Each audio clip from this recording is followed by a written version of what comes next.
Hey, welcome back viewers to another episode of Dad's Garage. Hey, we are not in the shop today. We are actually at my neighbor's house in his garage. He had a friend of his tow a vehicle in here, and it is a 2011 GMC, what is this thing again? Acadia. And it's a pretty decent looking ride. Let me just get you in here and let me back the zoom off, because you know we ain't got time for zooming. It's a pretty nice little rig. It's pretty clean. Belongs to his friend's daughter, and she came out to the car and she had a situation where there was absolutely nothing. Dash lights came on, very dim, went to go crank it. Check engine light pulsated a little bit, very, very dim, but no start. So they tried to jump start it.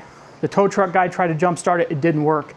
And so we are here today. We're just going to run through some quick diagnostics on it and see if we can figure out what's going on with it.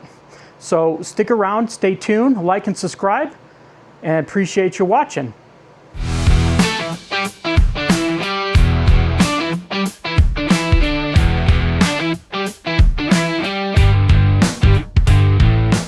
Welcome back. Let's get in here. Let me just show you what we got here, just so you have an understanding.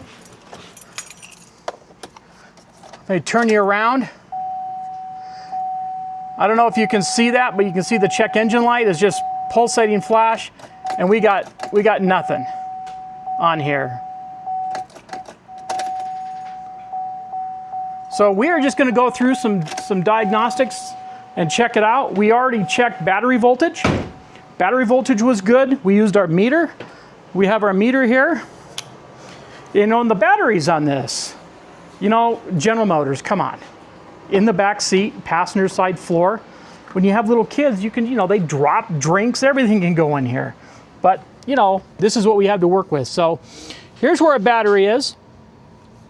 And we used our meter and we just checked voltage. I'm gonna try to do this one-handed and see how talented I am to do it one-handed.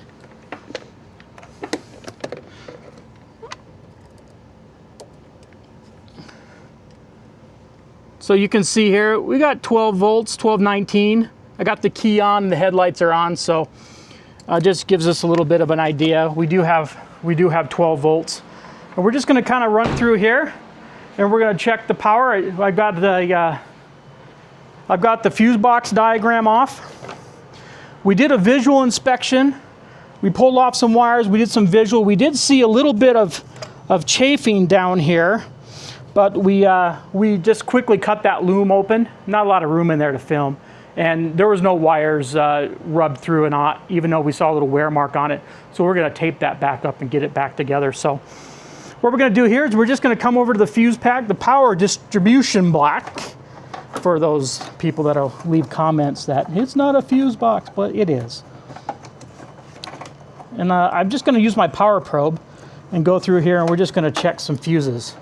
So there's a number of fuses here that we want to check, and I have the legend printed off right here out of service information. And so we know we need to check the ECM 1 fuse, and we got power. We need to come over here and we need to check the PCM ignition fuse. I got power here. And the other fuse we need to check here is going to be the ECM 1 fuse. Uh-oh. So I got power on one side. I got nothing on the other side. So let's get this fuse changed out. We don't have a spare here. I think we'll just grab the horn fuse and just kind of do a check. Let me turn the ignition key off, because we don't want to accidentally turn it on and blow the fuse.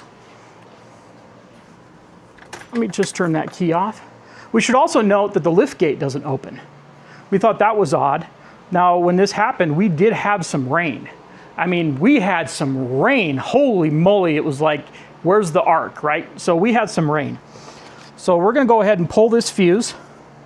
I got my official fuse puller. We're gonna pull that fuse out, and this one here's the horn. Let's pull this horn fuse out. We're gonna plug that one back in. We're going to head back over and turn on the key and see if all this situation we have here was just a matter of a blown fuse. Contact!